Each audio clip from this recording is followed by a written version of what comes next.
In this problem, we're converting numbers into and out of scientific notation. In this first one, don't be fooled by just counting the 3, 6, 9, 10 zeros. Remember, you need to turn this into a number between 1 and 10. If I put the decimal here between the 1 and the 2, we get 1.23, and that's between 1 and 10. But this number is a lot smaller, right? We just divided it by 3, 6, 9, 12 powers of 10. So that's not a million, it's not a billion, it's a trillion powers. We balance it out by multiplying by 10 to the 12th.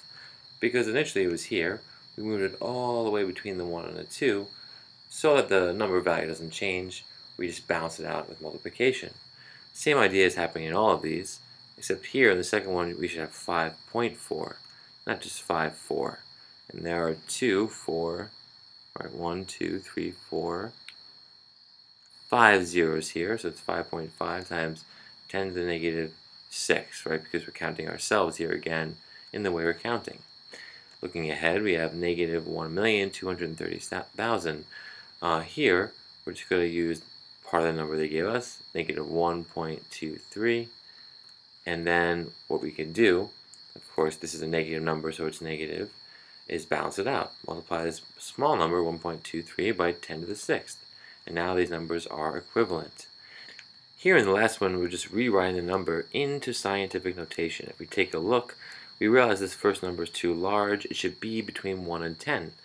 To reduce its size, you would divide or multiply by some power of 10. If we divide by 10 here, we get 5, and that's acceptable. But we want to keep the number the same. So if we divide it by if we divide it by, right, by 10 in this process and went from 50 to 5, we should do the same thing here. We can even use our exponents shortcut.